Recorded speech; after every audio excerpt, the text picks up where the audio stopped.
Most people spend their lives trying to become a better version of themselves. Stronger, kinder, more disciplined, more successful. And there's nothing wrong with that. But Carl Jung believed something most people never consider.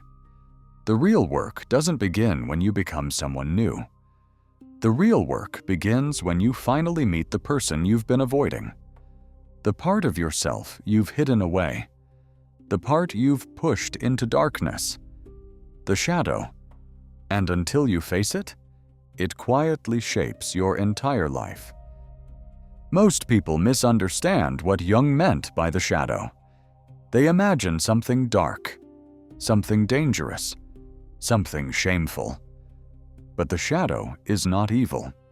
The shadow is simply everything you've refused to acknowledge. The anger you weren't allowed to express. The grief you never fully felt. The fear you learned to hide.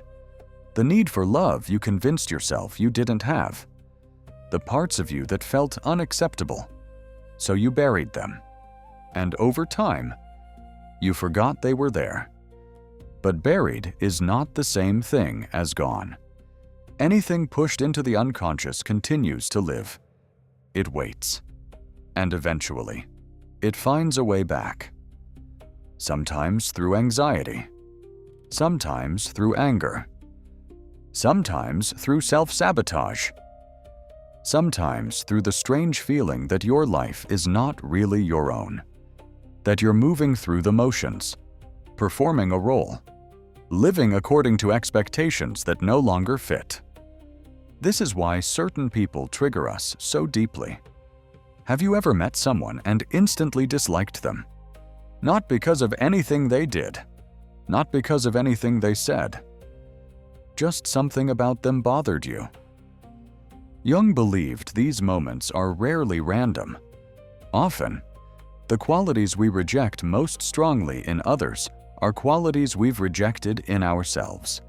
The arrogant person, the needy person, the emotional person, the confident person, the selfish person.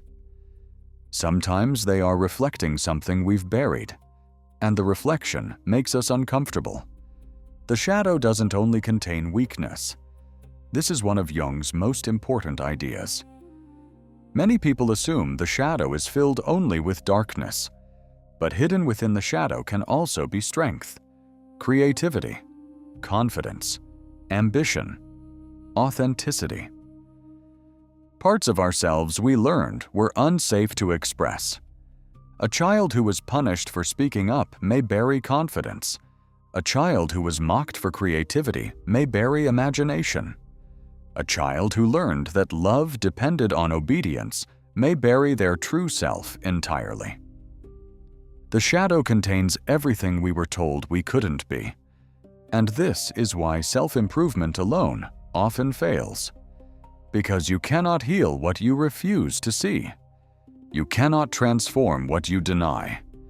You cannot become whole while abandoning half of yourself. Many people spend years trying to become more positive, more productive, more successful. Yet they never ask the deeper question: what part of myself am I still running from? Jung believed transformation begins the moment we stop running, the moment we become curious. Instead of asking, "Why am I like this?" we begin asking, "What is this feeling trying to show me?" Instead of judging ourselves, we begin listening. Instead of fighting the darkness, we begin understanding it. And slowly, the shadow loses its power, not because it disappeared, but because it is no longer hidden. The truth is, the strongest people are not the people who conquered their darkness.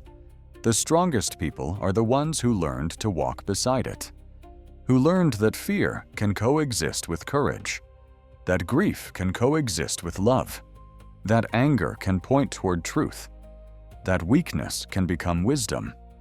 Wholeness was always the goal, not perfection. Wholeness. So if you find yourself feeling stuck, triggered, disconnected, lost, Ask yourself a different question. Not, what is wrong with me? But, what part of me have I not met yet?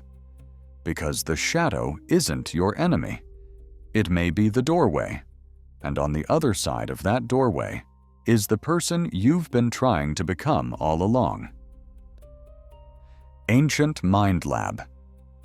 Understanding the mind through psychology, mythology, and ancient wisdom.